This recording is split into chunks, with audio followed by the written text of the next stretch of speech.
Muito boa noite, gente. Começa agora mais um programa Paulo Cavalcante. Quem nasce, nasce para crescer. Quem cresce, cresce para frutificar. E quem frutifica, frutifica para abençoar os outros, gente. Esse programa tem o interesse de trazer para você pessoas notórias, pessoas que estão construindo, pessoas que saíram, às vezes, de uma situação de um ponto A para um ponto B, mudaram suas vidas e estão ajudando a mudar a vida dos outros. Você sabe que a gente é bem centrado aqui em falar das pessoas de Rondônia, de Porto Velho, porque são pessoas que estão vivendo aqui com vocês os momentos, né, que nós vivemos aqui nessa Amazônia Legal, nesse nortão do Brasil. Mas hoje, em especial, eu estou trazendo uma pessoa de fora, diferente, aqui, que vai falar sobre muita coisa interessante. Ele nasceu em São Bernardo do Campo, São Paulo, terra da garoa. Eu também sou de Campinas, ali do lado, fiz minha vida toda ali, trabalhei na São João há muito tempo. Ele é pai do Manuel, tá? Ele também, aliás, ele é filho do seu Manuel, ele é filho da dona Karine, ele é pai da Vitória, da Rebeca, né? Marido da dona Priscila, é pastor, é coach emocional, é palestrante internacional, o homem é tudo, cara, meu Deus do céu. Eu vou falar com o Renato Rubim. Seja bem-vindo, Renato Rubim, ao programa Paulo Cavalcante, a Rema TV e a Porto Velho. É um prazer estar junto contigo, saber que um programa como esse sempre visa abençoar pessoas, esclarecer, e um bom bate-papo, uma boa conversa é sempre legal, é sempre salutar. Prazer grande. Que ótimo, fico feliz com a sua presença aqui. Bom, vamos começar um pouquinho sobre a sua origem, Renato. Você começa lá no ABC. ABC é um lugar movimentadíssimo, né? Você nasceu aqui em 72, você pegou aquele movimento ali, o nascimento do Partido dos Trabalhadores. Sindicato. Você pegou o sindicato. Eu fui membro do sindicato bancário. Nossa, eu subi nos anos 80, eu trabalhava no banco já, assim, lá para 85, 86, então tinha aquelas passeatas, aquelas greves, né? Subir em cima de palanque. Aquela época era algo assim, que você via que você estava fazendo um movimento bom, né? Antes de ser contaminado por tudo que houve. O movimento era muito bom na época, onde tinha o Celso Daniel, que era um cara que é vítima, né, de tudo isso que aconteceu. O Toninho de Campinas também, que não tolerou, que era um cara honesto, né? Mas que tinha um perfil de esquerda, porque era natural, nós estávamos saindo de um regime de opressão e a única saída que tínhamos era aquilo. Vicentino. Vicentino, um negócio bem interessante. E você nasce no meio disso tudo. Como é que foi sua infância? Como é que foi seu encontro com Deus? Conta um pouquinho, um resuminho rápido. Eu sempre morei em frente da Ford, para quem conhece o ABC, frente da Ford, tem um bairro ali pequenininho chamado Vila Liviero. Então, o ABC sempre foi um lugar de muitas mudanças. Vi muito o atual presidente, muito discurso. Acordei muitas vezes com ele fazendo discurso. E também, ao mesmo tempo, foi um momento de muita mudança, que nem você falou aí. Era uma metamorfose, uma mudança de mente, uma intenção até legítima, um objetivo até legítimo, que depois se desvirtuou com o decorrer, mas a essência era boa. A essência era muito boa.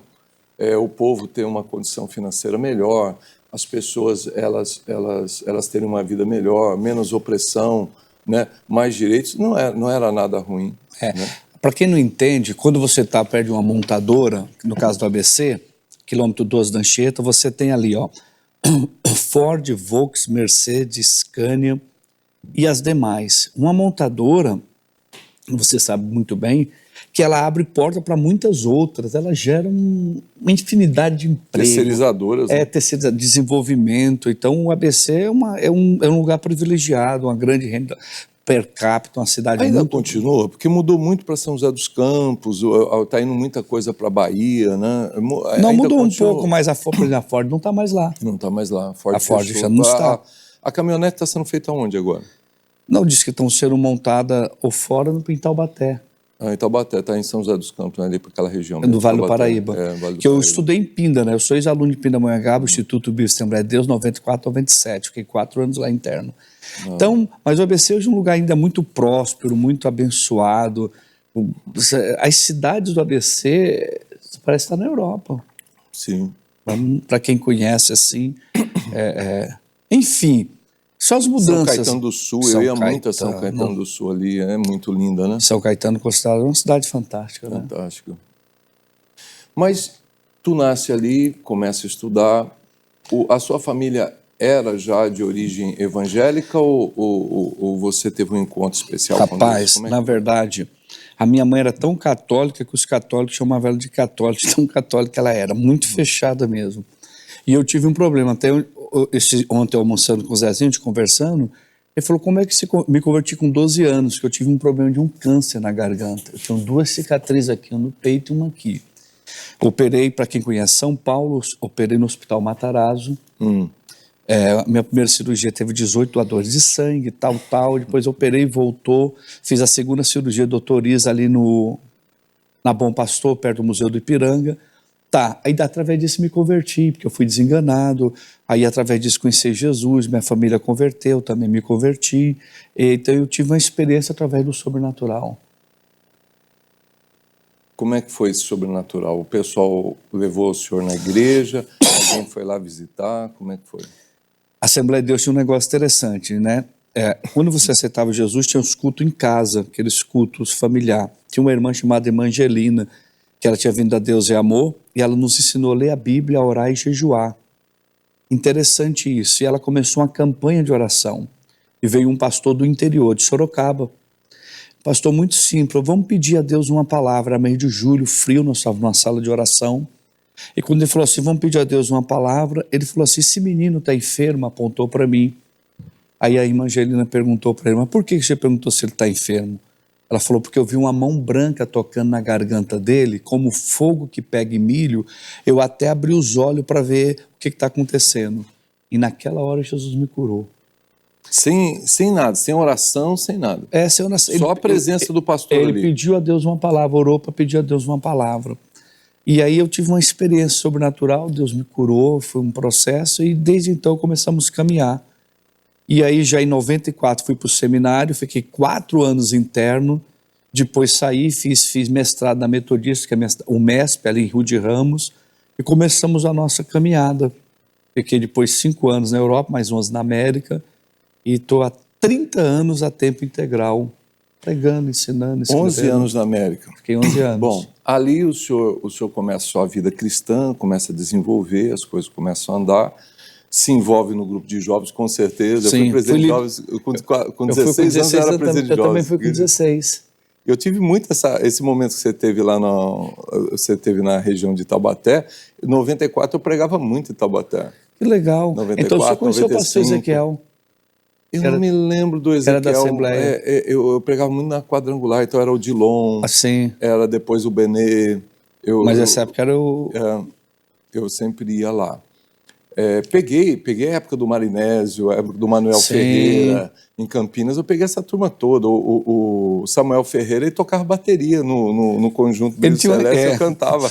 Ele tinha uma equipe mesmo, é verdade. Ele tocava bateria, né? Eu lembro do Abner, que hoje está no Rio de Janeiro. Tá Abner é grande amigo. Ele é o presidente da convenção lá no Rio. Gente boa demais, o Abner. Eu gosto muito do Abner. O Samuel eu falo pouco com ele, mas o Abner é um pessoal... O bispo é meu pastor. Seu pastor? Que maravilha. Manda um abraço para ele. Será dado. O Abner é uma pessoa especial. Mas aí, o seguinte, o senhor se torna pastor e começa o trabalho. Sim.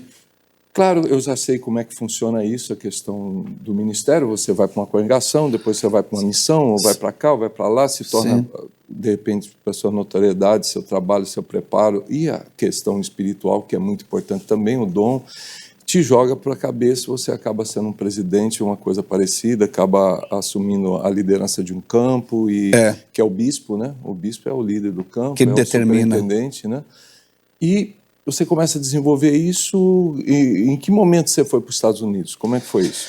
Nós fomos para a América depois em 2000, quando eu saio eu saí do seminário final de 97, vou para a Metodista, que é o MESP, ali em Rio de Ramos, não sei se você conhece. Sim. Faço a pós e recebo um convite, porque eu estudei com muita gente no seminário, tinha muita gente da América, muita gente da Europa, e eu recebi um convite para ir para Portugal. Para trabalhar com igreja, eu já escrevia, já tinha uns 5, 6 livros editados, e eu fui lá, gostei, eles me deram casa, apartamento, fiquei 5 anos. Meu Deus. Aí eu comecei a trabalhar, Deus nos Foi abençoe. sem falar inglês, nada? Não, fui para a Europa em 2000. 2005. Aí, 2000 você foi para Portugal? 2000, fiquei de 2000 a 2005. Portugal já é mais tranquilo. Aí já é muito na América e tal, mas sempre com aquela coisa básica. Aí em 2006... Você ia muito pregar lá? Pregava muito lá já. Lá em Boston? Pregava em Boston, Los Angeles, ali Somerville, ali New Jersey. Aí começa a abrir porta. Aí abre, tem brasileiro demais, né? Eu digo que tem mais, algumas regiões tem mais brasileiro do que americano. Ali em New Jersey ninguém fala nem inglês. Não. Então, depois eu fui lá para assumir uma igreja lá, fiquei 5 anos em Boston, 6 anos em Nova York. Igreja brasileira. Igreja brasileira, hispano, mas a maioria brasileiros. Sim. Uma experiência muito boa. E é o período que eu desenvolvi alguns trabalhos, viajando muito, ia muito ao Canadá. Foi o período que eu fui muito à África, muito a Angola, Guiné-Bissau. Estive em 36 nações. O foco do seu ministério, nesse início, aí, nesses primeiros 10 anos, era o quê? Mais conferências, ensino, que eu já escrevia. E os temas que o senhor mais desenvolvia, qual era? Eu escrevo muito na linha da restauração, revertendo fracassos em vitória, vitória sobre as perdas, muito carisma e pouco caráter, liderança. E eu lancei um texto que Deus me honrou muito, que é o principal livro meu, que chama Ou Você Perdoa ou Adoece. Quem fala muito sobre isso aí é o Carl Jung. Carl Jung, ele aborda muito, tem pessoas que são muito contra ele, mas ele era luterano, né? Tem muito de Deus. Claro, ele deu uma andada por vários lugares, mas ele fala muito da persona, né? Da persona que a gente cria para ser aceito, e muitas pessoas se apaixonam pelo carisma, mas não é na realidade o self da pessoa, é a persona, na realidade a máscara está escondida, né? A sombra está escondida. Eu digo a seguinte coisa, né? O Você Perdoa Adoece, está até projetado aí, é assim, essa definição é legal. O que é reputação? É o que falo de mim, tanto de bom quanto ruim. Sim. Até rima, né? Mas o que é caráter? É o que Deus diz que eu sou. Sim. Então, a sua imagem daquilo que você é, no teu íntimo... Que é o Carl fala sobre o self, né? O self. Aquela mais profundo. Né? Aquilo que é mais profundo do teu ser. Então, isso é muito importante, está muito definido dentro da gente. Sim. E muito difícil sair para fora, né? É muito difícil, porque a gente vende uma imagem, né? A gente vende uma imagem. As pessoas, a gente quer agradar, a gente quer, né? Sim, quer ser aceito. E aí vai dos traumas de infância, trauma com mãe, com pai, com sociedade, falta disso, falta daquilo. Eu vou tratar justamente isso daí, porque essa questão do... Atrás de todo excesso, né, esconde uma escassez. Sim. Como é que está o negócio? Então, aquela tua necessidade de aprovação, de você querer agradar todo mundo, aquele negócio, é uma guerra, Paulo. Pastor, é horrível. Eu vivi isso, essa dependência emocional. Eu tive que ser curado. Eu já era bispo, cuidava de milhares de pessoas e era dependente. Uma vez, eu fiquei sabendo que o meu filho tinha ficado na porta da igreja dizendo para os irmãos, fala que meu pai pregou bem. Meu filho, ele conseguiu me ler. Pensou? Ele tinha 10 anos de idade. Que coisa. Já pensou? É necessidade de aprovação. Terrível. E aí você precisa ser validado. Aí você vive para agradar o outro, enquanto muitas vezes eu digo... Você se anula. O que é ser pastor? É muitas vezes você fazer curativo nos outros quando a tua alma está sangrando. Nossa. Eu vivi isso muitos anos da minha vida. Então a gente tem que tomar muito cuidado. Essa questão hoje que a gente está tratando muito, que eu trato no Perdoa Adoece, ele é um livro de 440 páginas. Eu tenho um capítulo lá que eu trato, por que as zebras não têm úlceras? Um biólogo americano estudou as zebras por 10 anos. 10. que ele descobriu? Úlceras são tanto na pele como... Feridas internas lá dentro, úlceras. Não tem nada, nenhum tumor, nada. A zebra é o único animal que não tem úlcera. Por quê? Se ela estiver comendo aqui, vê um animal e atacá-la aqui, se ela for para o outro lado, ela começa a comer do outro lado como se nunca tivesse sido atacado do outro lado. Ela consegue se desvencilhar do passado. Ela não se prende. Tem gente presa a amarras da fase uterina. Como é que você vem falar para mim assim, pastor, eu tenho medo do escuro, se você foi gerado no escuro, se o útero é um lugar escuro e cheio de água? Sim. De onde vem esse medo? Então, se você aprendeu a ter medo, você pode desprogramar o teu cérebro e voltar de novo a ter segurança. Sim. Porque nós somos emocional, cara. Então, esses detalhes dessas amarras, de pessoas que não conseguem, uma palavra, tem uma palavra que trava uma pessoa. Sim, os gatilhos, né? Os gatilhos. Está lá atrás, muitas vezes, formação. Então, isso é muito importante quando a gente está focado nisso aí. Qual livro que você escreveu nesse sentido, que você acha que ajuda muito uma pessoa que está presa a essa dependência emocional? E a pessoa, ela repete isso, né? Ela sai de um relacionamento tóxico e entra em outro, sai de um e entra em outro, porque ela sempre vai repetir aquilo que ela não tem, né? Tem uma frase que eu não gosto dela, mas ela é verdadeira. Nós somos versões pioradas de nossos pais. Eu não gosto dessa frase, mas ela é verdadeira. Nós somos versões pioradas de nossos pais. Quer dizer, a minha tendência é eu, como homem, repetir o que eu mais odiava no meu pai. A sua tendência que me ver como mulher é você repetir o que você mais odiava na tua mãe como mulher. Então, se a gente não se policiar, você fala, estou fazendo pior que meu pai. Já viu isso? Pior não? que é assim mesmo. Eu atendi várias pessoas já.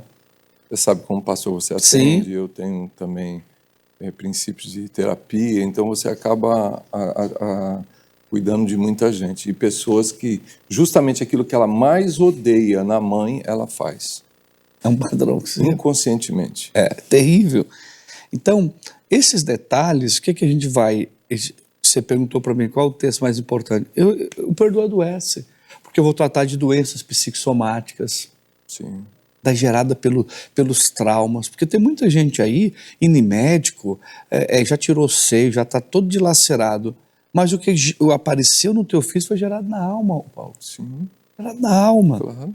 Pessoas que foram feridas, abusadas, com palavra, com trauma, com medos e por aí vai. E muitos traumas, né? As pessoas, elas ficam presas, Renato, a uma série de coisas, né? Elas não conseguem andar, e está dentro da alma delas, né? Como é que sai disso? Como é que sai desse ciclo? Pois é. Né? E é um fato, né? E cada um tem uma história, não se diminua, cada um nós temos uma história de trauma, de medo, cada um vem de uma estrutura familiar, o que a psicologia fala, família funcional, família disfuncional. Aí eu entro num tema assim bem apertado, porque nós somos evangélicos, nós temos a mania, e eu acredito uma mania errada, de dizer que tudo é do diabo. Eu até brinco assim que o diabo estava tentando se suicidar, aí passou um crente perto dele e falou, por que você vai se matar, diabo? O que nós vamos fazer sem você, né? Aí ele falou, porque eu sei, vocês são culpados, vocês falam que tudo que vocês fazem de errado sou eu, né? Vocês não assumem, né? E me diz uma coisa, nós temos essa mania, mas na realidade tem problemas que não são, que se tornam espirituais, sim, são portas que são abertas, né? Mas são problemas que nasceram na alma. Uma criança que recebeu tudo de ruim a vida toda, ela não vai ser um adulto normal. Não tem como, né? Ela teria que ser super, qualquer coisa para ser um adulto normal. E aí nós estamos, uma pessoa aceita Jesus e há uma pregação dizendo assim, olha, em Cristo novas criaturas somos, as coisas velhas já passaram, eis que tudo se fez novo. Amém, amém, eu creio nisso. Mas não é tão simples assim. É um processo. E aí, como é que eu faço? É um processo, até para a gente chegar nos contextos que nós estamos vivendo atualmente, toda a sociedade em si está tudo numa base de família. Sim. E a família está sendo destruída um dia. Destruída, essa questão dos conflitos, das guerras, das batalhas, é tudo naquela base ali de como foi criado, de como foi formado, de visão de mundo, de como você enxerga, dessa questão do egoísmo, e por aí vai. Daqui a pouco isso vai desembocar Na verdade, todas as carências, as necessidades, essas pessoas que estão aí na guerra agressivo, um querendo destruir o outro, são pessoas dizendo assim, ó, estou carente de atenção. Sim. Eu preciso de alguém que me abrace. Você não vê? Você lê a história do Hitler, por exemplo. Tem um livro que trata sobre a vida do Hitler e tal. Ele gostava de criar abelhas. Ele gostava de criar abelhas, gostava de assistir desenho animado. Depois que matava um monte de judeu lá, tal, gostava de assistir desenho. Olha que loucura.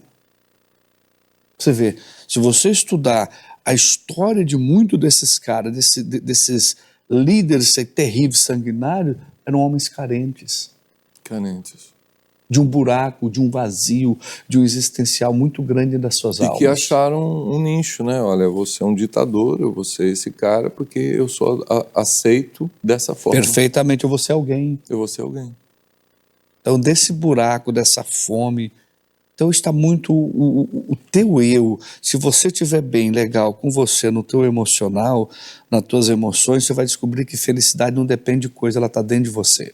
Aquela história que o cara viu um jato passando, aí olhou assim, pô, se eu tivesse estudado, eu estava lá dentro daquele jato, hoje eu seria um executivo, falaria 8 idiomas, estaria conhecendo o mundo. Aí o cara que estava lá em cima do jato, o executivo olhou para baixo, viu o cara tomando banho no rio, pescando, fazendo peixe, andando a cavalo, falou, meu, eu daria tudo para estar lá embaixo, tomando banho de rio, comendo minha comida, sem esse estresse, vivendo a minha vida.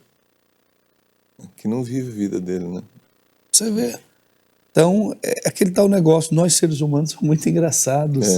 Essa questão da completude, do completar, do querer. Então, eu fui muito assim durante muito tempo. Eu tive muitas atividades, as coisas estavam, não havia tempo. Mas de repente, quando eu me voltei para encarar a minha sombra e chegar próximo da minha alma, né, que a gente chama de self, eu me desvinculei tanto que eu chego a ter dó de quem tem muito, assim, fica o dia inteiro fazendo 1000 coisas, né? Porque a vida é tão rápida. Você perde a criação dos seus filhos, você perde momentos assim que nunca mais vão voltar. Não retorna nunca mais. Nunca mais. Não tem preço aí. Não tem preço, né?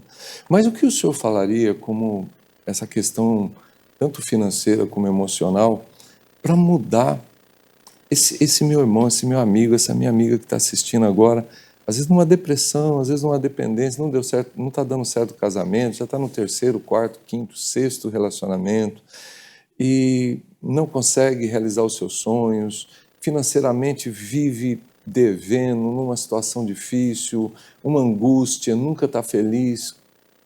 Qual seria o primeiro passo? O primeiro passo é o seguinte, ó, se você ler o livro da Alice no País das Maravilhas, não sei se você já leu o livro da Alice? Pincelada, né? É uma fábula. Me permita o pleonasmo. Por ser uma fábula, os animais falam. Alice se perde. Ela encontra um gato. Aí o gato pergunta para Alice, para onde você quer ir? Aí a Alice replica, para qualquer lugar. Aí o gato diz para Alice, então qualquer caminho serve. Então quem não sabe para onde vai, não chega em lugar nenhum. É importante a gente saber o que nós queremos. Sim. A grande crise hoje, eu acho, é a seguinte coisa, Paulo. Muitas vezes as pessoas não sabem o que quer. Não. O cara não sabe se quer que se casa ou compra uma bicicleta. Sim. Então, se defina, é isso que eu quero? E outra coisa, não tem como deletar. Essa palavra nem existe, mas enfim, não tem como apagar o que aconteceu até hoje com você. Não tem como você, vou deletar, vou apagar. Mas você pode, a partir de hoje, ressignificar. Estou usando muito essa palavra aí. Ressignificar, recomeçar. Sim. Você pode, a partir de agora, começar uma nova história. Não adianta você ficar se acusando. Eu fiz isso. Não sei o quê. Porque essa é a questão dos neuróticos. Eles vivem com um pé no passado e outro pé no futuro. Por que eu fiz aquilo outro? Isso é que eu vou conseguir amanhã. Sim. E esquece de viver o presente. Sim. O passado não tem como se resolver. O futuro não nos pertence ainda. Então... É o agora, esse momento que nunca mais volta. Não. Por isso tá bom que está sendo gravado, por isso Claro. você grava, você pode ver, pode acompanhar, pode repetir. O problema é que a pessoa, por exemplo, vamos supor, numa questão de relacionamento. Eu quero achar minha alma gêmea, mas você sempre está ocupado, o espaço sempre está colocando qualquer pessoa no meio. Se você não ficar só, se você não dar um tempo para você se reedificar e ficar feliz, eu sempre falo isso quando eu dava curso de casamento, eu perguntava para as pessoas assim, por que vocês estão casando? Aí geralmente, depois de muita conversa, falava, eu estou casando para ser feliz. Eu falei, então não case. A partir do momento que você casa para ser feliz, você vai casar cobrando. Eu quero minha felicidade. Cadê? Né? E aí vai dar ruim. Né? Agora, quando você casa, olha, eu quero casar porque eu desejo fazer essa pessoa feliz. Essa pessoa é especial para mim. Eu quero fazer o melhor para ela. Aí você casa servindo. Qualquer coisa que vier do lado de lá já vai ser bom. Né? Tem um texto meu aí, que está aí até, que chama O Sangue... Eu escrevi esse livro em 2000. Eu morava na Europa. O sangue faz o parente, só a lealdade faz a família. Lá eu falo de 15 tipos de esposas neuróticas. 15 tipos de maridos neuróticos. Falo da rinchosa, da preguiçosa, da passeadeira, da ciumenta, da contenciosa, da Maria da fofoca, da Maria da confusão, por aí vai, antes de você ficar brava. Mas eu falo do marido hipocondríaco, do dominador, do não comunicativo. Tem marido que não fala. Mulher diz, o teu filho tirou 10, aham. O teu time ganhou, aham. Meu amor, cortei o cabelo, tô malhando, tô bonito, aham. Nós vamos namorar hoje, ele faz aham. Então, são os tipos de coisas que existem. Então, eu digo a seguinte coisa quando falo em casamento ou em relacionamento. Você não casa com um rostinho bonito e com perninhas torneadas, você casa com estrutura familiar. Você tem que entender isso. Se a pessoa vier ferida, Paulo, ele vai ferir. Pessoas doentes adoecem a gente. Sim, com certeza. Pessoas chatas chateiam a gente. Sim.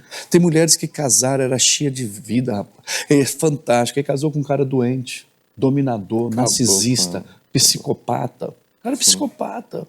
Espancador, porque a agressão não é só pancada.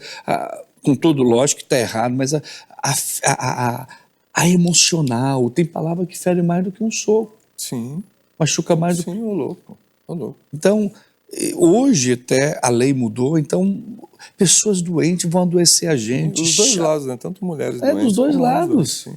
Eu quero dizer isso, dois lados. Então, você sabe que o índice de suicídio masculino é enorme, ninguém está falando nisso. É enorme.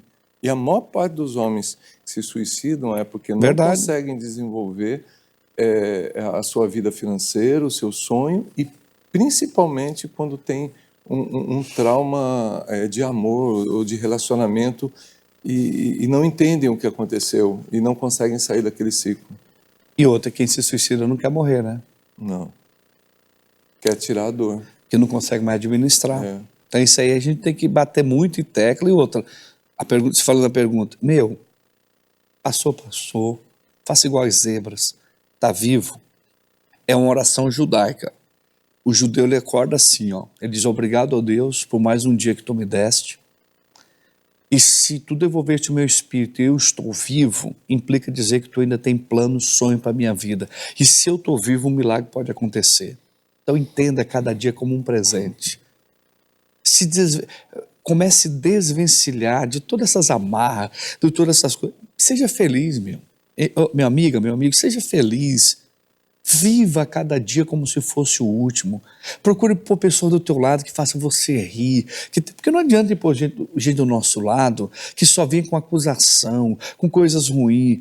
Viva cada dia. Aproveite o hoje. Talvez esse momento agora. Aproveite esse momento agora, sabe? Liga para alguém que você gosta, que você ama. Diz que você ama. Se cerque de alguém que te faça bem. E eu acho que esse é um segredo.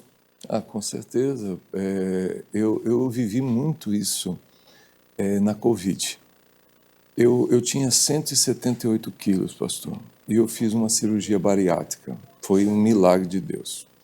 Porque se eu tivesse entrado na Covid com aquele peso, eu teria morrido. Sim. Teria, não tem jeito.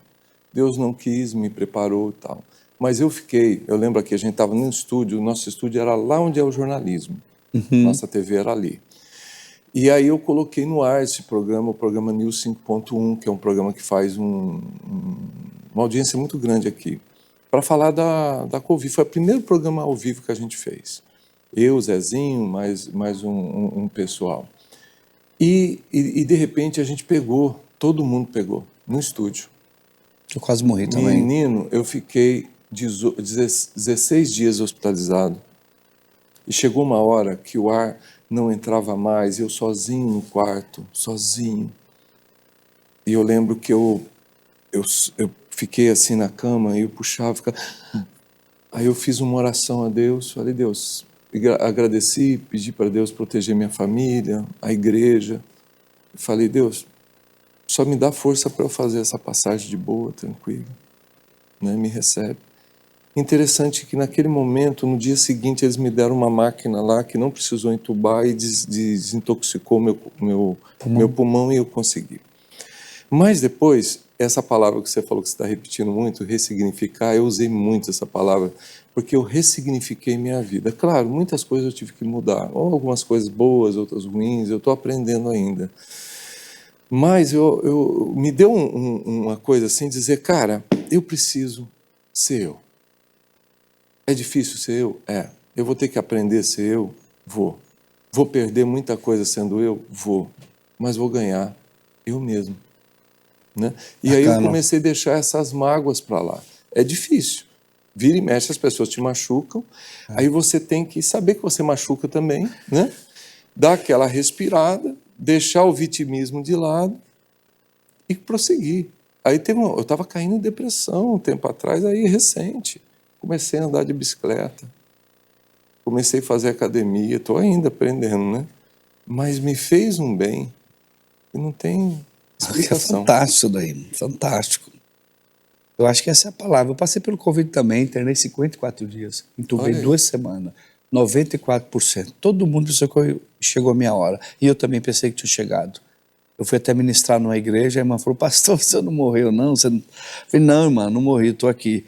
Mas é o processo que a gente passa, sabe? E a gente tem que aprender.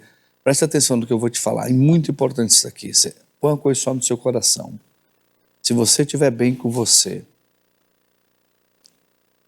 com Deus, com a sua família, o resto é resto. Claro. Esteja bem com você, com a sua alma, com as suas emoções. Tira um tempo para você mesmo, para cuidar.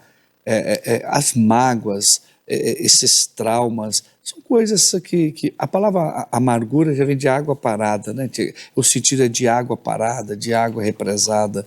Se livre de tanta coisa ruim, porque o perdão é um detox para a sua alma. Sim. O maior beneficiado é você. Claro. Não se prenda a tanta picuinha, ferra-fogo, você querer ganhar todos os embates, você ter a última palavra. Tem hora que é melhor a gente ter paz do que razão. Claro, eu vi uma frase no livro A Cabana, e no filme eles repetem essa frase, que eles dizem o seguinte, quando Deus se manifesta como homem para aquele pai, e ele estava falando de perdão, né, um perdão muito difícil de dar, ele falou, perdoar não é você esquecer o que essa pessoa fez, é você tirar a mão do pescoço dela. Acabou. Né?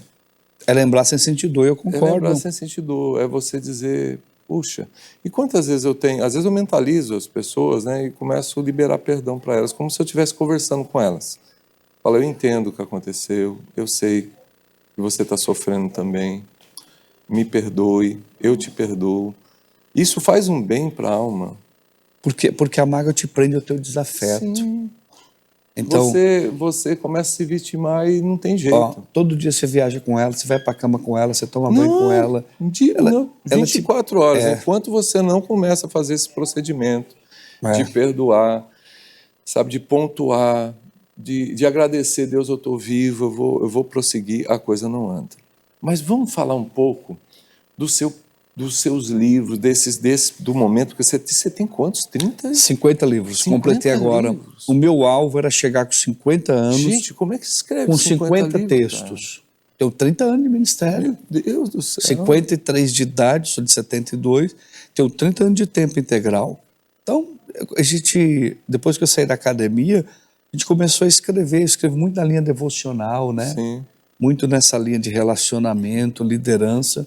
E eu trouxe até um aqui, ó. Eu vou te dar de presente. Vamos lá, tem Ó. algumas fotos, vamos lá. Acho que tem umas fotos, está aqui lá. Em tempo de crise, creia, crie. É tirando essa da palavra crise. Olha, Tem um texto para dar assim, uma mudança, trazer uma transformação na mente, na vida de pessoas. É um texto que eu fiz, As Bem-aventuranças da Crise. E esse rapaz, aqui, eu gostei disso aqui, sabe por quê? Eu estou escrevendo um livro, já tem anos, eu não terminei. O título dele é Faces da Traição. E aí esse aqui está dizendo Anatomia. da Traição. Esse texto, Nossa, esse que forte. texto, esse texto é muito forte, é um texto que eu estou tratando para liderança, é um texto que eu estou tratando da gênese da traição, traidores do altar, estou falando de Leviatã, que era um animal que levantava para atacar os navios, mas ele tem um significado profético quanto à liderança. E aqui tem um capítulo muito interessante, por que homens maus fazem o que homens bons sonham? Por que homens maus fazem o que homens bons sonham? Quer dizer, todos nós temos um lado mau. Ninguém é bonzinho. Jesus falou, vós que sois maus. Saber dar bons presentes aos vossos filhos. Nós somos maus. Então eu estou tratando aqui de princípio, eu coloquei uma coisa interessante aqui, ó. Não pense que você é capaz de domesticar víboras. Entenda isso. Não importa quantas vezes uma cobra troca sua pele, ela nunca deixará de ser uma cobra. Pense nisso antes de permitir que certas pessoas voltem a ter acesso à sua vida. Então, por isso que eu estou falando de relacionamento, de pessoas, um texto muito especial, que é o Anatomia da Traição. Eu vi um tema que você... nós temos ainda alguns minutos, né? A produção precisa falar comigo um pouquinho. É para encerrar ou para o segundo bloco? Ah, tá ok. Nós temos 4 minutos só e a gente precisa ver isso aqui agora.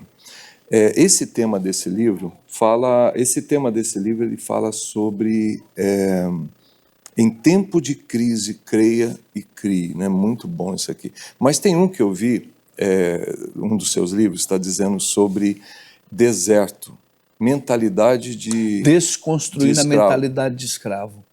A pessoa tem a mentalidade de escravo, né? É um dos principais textos, é um texto numa visão mais empresarial para quem quer investir, mudança de mente, né? Porque não adianta, tem cara aí que ele é tão miserável que ele só tem dinheiro. Então a mente sua, o fato de eu te dar 1 milhão não te faça um milionário. O cara eu vou te dar 1 milhão. O que te vai fazer milionário foi a capacidade que você teve de ganhar 1.000, 5.000, 10.000, 20.000, 100.000, 1 milhão. É a disciplina, é a mudança de mente, de estrutura. As pessoas não entendem isso. Diz uma coisa, pessoal que quer localizar os seus livros, o senhor está aqui nos visitando, como é que faz para a pessoa ter esses livros? Na verdade, eu estou ministrando aqui, hoje eu estou na Santa Geração, aqui com o apóstolo Paulinho, domingo eu estou no Mi com o apóstolo Gustavo, essa semana eu estou pregando aqui, mas a melhor coisa é no meu Instagram, pr.renatorubim, que é a melhor forma de você localizar, que já está posicionado para vocês, pr.renatorubim oficial, está lá. Lá você tem tudo direto, você tem todos os meus livros. Renato Rubim com M. Com M de Maria. Renato Rubim com M de Maria, né? E você consegue o contato aí com o escritor, pastor, coach. Vai poder falar. Mas nesses últimos 2 minutos, é algo que eu tinha que ter falado e no fim a gente pegou tanto emocional. Essa entrevista tem que ser de umas 4 horas. Vai rápido. Vamos falar um pouco sobre a questão de Israel. Eu estava lendo esses dias aí, né, um tema do Senhor falando sobre Jesus. Olha, quando vocês ouvirem falar tudo isso aí, fique tranquilo, pode vir guerra, pode vir isso, pode... só fique atentos quando Israel estiver sitiado. Não é esse momento ainda, né? Olha, tem muita interpretação sobre Gog e Magog, está fazendo muitas releituras a questão de Gog e Magog, mas eu acredito só numa coisa que é fato, que a gente tem que deixar isso muito bem claro. Israel é o relógio de Deus. Nós temos que colocar atenção que algo extraordinário está para acontecer. Sabe, eu vejo isso tudo como um prelúdio. Fui muito em Israel, de 2000 a 2005 eu morei em Portugal, Eu amo a nação de Israel, tenho estudado muito sobre Israel, então eu não tenho dúvida que hoje os grandes escatólogos, os grandes estudiosos estão dizendo que nós estamos numa fase final. Nós estamos no ápice de cumprimentos bíblicos finais. E uma coisa é certa, pode quem não gostar de Israel falar, mas Israel é o relógio de Deus, é a menina dos olhos de Deus, é uma nação excluída por Deus, escolhida por Deus. E eu não tenho dúvida que no cenário hoje político, internacional, dessas guerras, dizendo assim, tá para se acontecer algo estrondoso. No seu coração, porque estamos mexendo com a questão atômica, né? Você acha que passa essa geração ou não? Olha, não sou eu que digo, quem diz aí são os especialistas estudiosos. A Terceira Guerra Mundial não haverá. Porque se houver, não fica ninguém. Então, a questão da Terceira Guerra Mundial é uma questão, se alguém vai ter a Terceira Guerra, então não vai ficar ninguém aqui para contar essa história. Renato, você vai ficar aqui até que dia? Fico até domingo. Se a gente conseguisse fazer a parte 2 dessa entrevista para falar dessa área, né? Meu Deus. Depois eu vou ao Acre. Suas considerações finais, olhando para aquela câmera. Obrigado agradecer pela sua presença pelo aqui. Programa, pela condução, pelo serviço que vocês têm prestado a essa comunidade. E você que participa e ouve sempre vai ser abençoado. É sempre uma palavra, um direcionamento. Você sempre cresce. Coisas boas têm que ser feitas, coisas boas são para permanecer. Que Deus abençoe todos que estão conectados com a programação, a emissora, o programa. Deus te abençoe de maneira especial. Obrigado, pastor Renato. Foi um prazer receber. Gente, olha aí quanta coisa boa. É só você assistir e Deus com certeza vai abençoar você. Boa semana. A gente volta semana que vem, querendo Deus. Tchau, tchau.